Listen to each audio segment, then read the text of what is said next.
আমাৰ এই চাকৰি যিটো আমাৰ পঞ্চায়ত বিভাগৰ যিখিনি চুক্তিবদ্ধ যিখিনি কৰ্মচাৰী আছোঁ তে আমাৰ এই কৰ্মচাৰীসকলৰ যিটো দৰমহা বা যিখিনি সমমৰ্যাদাৰ ক্ষেত্ৰত যিটো বৈষম্যতা হৈছে তাৰ ওপৰত ভিত্তি কৰি মানে বা তাৰ ওপৰত এটা ভাল আশানুৰূপ এটা ফল লাভ কৰাৰ কাৰণে আমি মানে এই ধৰ্মঘট অনুষ্ঠানটো মানে ধৰ্মঘট পালন কৰিব ওলাইছোঁ। কিন্তু যোৱাকালি মুখ্যমন্ত্ৰী যিটো আমাৰ সন্দৰ্ভত যেনেকুৱা ধৰণৰ মন্তব্য এটা দিছে, সাধাৰণতে কথাটো আমি পিছত সূক্ষ্মভাৱে নিৰীক্ষণ কৰিলোঁ। কথাটো আচলতে আমি তেনেকুৱা কোনো হেঁচা বা এনেকুৱা ধৰণৰ কথাটো আমি চিন্তাই কৰা নাছিলোঁ। সাধাৰণতে যদি আমি অলপ বিচাৰ কৰি চাব যাওঁ, এই জীৱ জগতখন যদি আমি চাব লগা হয় তেনেহ'লে কিন্তু এটা দ্বন্দ্বমূলক এটা যিকোনো এটা পদ্ধতি থাকে আৰু ইয়াৰ মাজতে কিন্তু এই পদ্ধতিটোৰ মাজত কিন্তু দুটা প্ৰৱণতা থাকে, এটা ইতিবাচক প্ৰৱণতা আৰু এটা নেতিবাচক প্ৰৱণতা এটা থাকে। কিন্তু এই প্ৰৱণতাৰ এই ক্ষেত্ৰত কিন্তু কি হৈছে, যদি আমি আমাৰ মূল কথাটোত আহোঁ তেনেহ'লে দেখা যায় আমাৰ যিখিনি কৰ্মচাৰী আছে সেই কৰ্মচাৰীসকলে কিন্তু চৰকাৰে সেই ক্ষেত্ৰত আমাক এটা ইতিবাচক এইকাৰণে আমি ক'ব লাগিব, আমি সকলোৱে প্ৰথমতে MGNREGAৰ অধীনত কাম কৰি আছিলোঁ বা কিছু সংখ্যক আমাৰ PMOSৰ আণ্ডাৰত কাম কৰি আছিল। কিন্তু তেওঁলোকে এতিয়া আমি লগ হৈ সকলোৱে এতিয়া বিভিন্ন কাম কৰোঁ, NSCBৰ কাম কৰোঁ বা লগতে PNRD বিভাগৰ সকলো কাম মোটামুটি আমি সকলো সুচাৰুৰূপে কৰিছোঁ, যাৰ ফলত আমি সুনাম অৰ্জন কৰিব আনিছোঁ আৰু আমি ৰাষ্ট্ৰীয় পৰ্যায়ত কিছুমান কাম মানে কেনেকুৱা আমি সুনাম অৰ্জন কৰিব পাৰিছোঁ আৰু কিছুমান ধৰক সেই পৰ্যায়ত আমি সফলতা অৰ্জন কৰিছোঁ।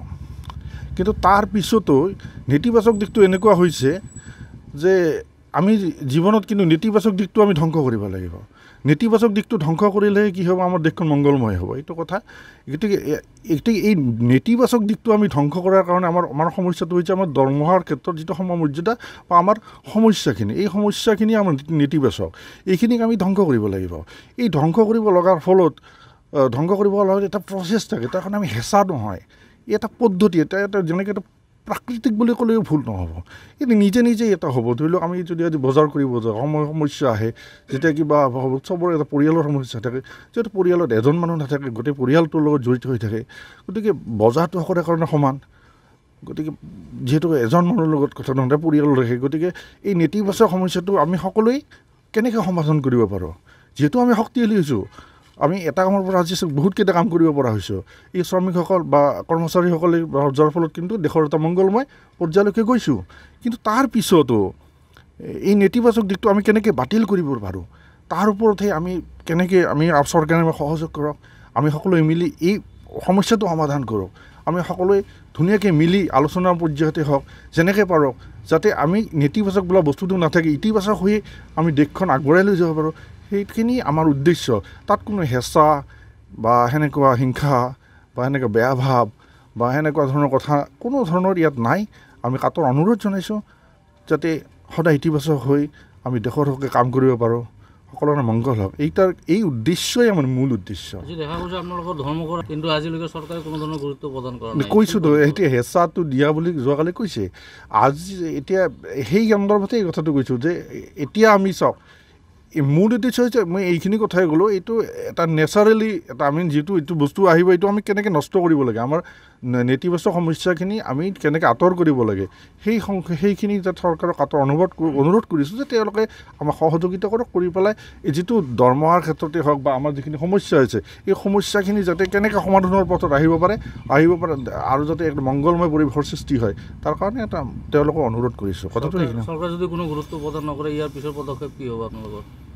চাওক, এইটো কোন পৰ্যায়ত যায়, এইটো যেতিয়া নেতিবাচক শক্তিবিলাকক যদি আমি অধিক প্ৰগতিশীল কৰি তুলিব খোজোঁ বা তাৰ নেতিবাচক গুৰুত্ব দিয়ে, যাৰ ফলত আমাক তেতিয়াহ'লেতো নিশ্চয় কিছুমান পদক্ষেপ নিজে সৃষ্টি হয়, কোনেও কৰিম বুলি কোনো আন্দোলন নকৰে, কোনেও কৰিম বুলি বিপ্লৱ নকৰে, কোনেও কৰিম বুলি একো নকৰে, এইটো কথাটো আহি পৰা নাই। কিন্তু এইবিলাক যেতিয়া সমস্যাবোৰ যেতিয়া পাই থাকিব, মানুহ যেতিয়া অসুবিধাৰ সমস্যা নহ'ব, তেতিয়া মানুহৰ কি হ'ব, ইতিবাচক দিশটো দুৰ্বল হৈ যাব। মূল সমস্যাটো সেইটো, আমি ইতিবাচক দিশটো দুৰ্বল কৰিব নালাগে, আমি নেতিবাচক দিশটোহে বাতিল কৰিব লাগে। মূল সমস্যাটো সেইটো। গতিকে মুখ্যমন্ত্ৰী মহোদয়ক আমি কাটৰ অনুৰোধ যাতে কথাটো সেইধৰণে আমাৰ মানে কি হয় সকলোৰে মংগল চিন্তা কৰি যাতে দৰমহাটো ভাল এটা সিদ্ধান্ত কেনেকৈ কৰিলে ভাল হয়। তেখেতো এটা অভিজ্ঞ ব্যক্তি, তেখেতে অসমখনত ভালকৈ জানে তেওঁ কি কৰিলে ভাল হ'ব। গতিকে তেওঁ সেইখিনি সমস্যাখিনি তেওঁ অলৰেডি আমি বিভাগীয় কৰ্তৃপক্ষক দিয়া আছে। ইয়াত কোনো জোৰ জুলুমৰ কথা নাহে, কোনো কিবাহৰ কথা নাই। আৰু এনেকুৱা নহয় যে আমি আগতীয়াকৈ তেওঁক জনোৱা নাই। তেওঁলোকক বহুতবাৰ আমাৰ ৰাজ্যিক সমিতিয়েও কৈছে যে লগ কৰিব চেষ্টা কৰি আছে, বহুতবাৰ ডিপাৰ্টমেণ্টক কৈছে 60 বছৰ সুনিশ্চিতকৰণটো অক্টোবৰত দিয়া কথা আছিল। এনেকুৱা এজন দিম বুলি এজন বিধায়কে অলৰেডি প্ৰতিশ্ৰুতি দিছে।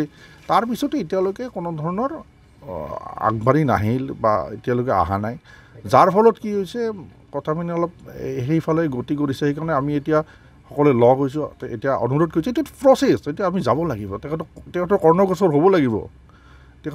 হ'ব লাগিব, তেতিয়াহে সমস্যাবিলাক যাতে আমি সমাধান কৰিব পাৰোঁ। আজি গৈ আমি 3 দিনত ভৰি দিছোঁ। আমি প্ৰধানত আমাৰ মূল সমস্যা তেওঁলোকে বহুবাৰ আমি অৱগত কৰাইছোঁ। আমাৰ প্ৰধানত আমাৰ দাবীসমূহ হৈছে আমাৰ যিখিনি ন্যূনতম দৰমহা তাৰ লগত 30,000 মানে 30,000 টকা সংযোগ কৰিব লাগে।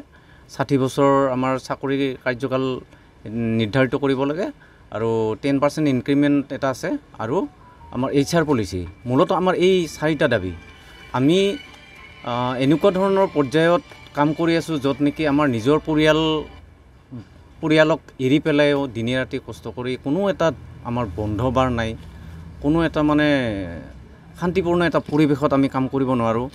আমি অকল আমাৰ নিজৰ বৰ্তমানৰ যিখিনি সমস্যা আপোনালোকে গম পায়, আৰ্থিক বৰ্তমানৰ যিটো বজাৰ মূল্য, সেই মূল্যত আমাৰ এই সাধাৰণ ন্যূনতম দৰমহাইদি আমাৰ একেবাৰে আমাৰ পৰিয়াল নচলে। আমি সেই অনুৰোধেৰেহে আমি মানে চৰকাৰক কৰ্ণগোচৰ কৰিব বিচাৰিছোঁ যাতে আমাৰ এই সমস্যাখিনি যদি সমাধান কৰি দিয়ে আমি আৰু বেলেগ আৰু আশা কৰা নাই।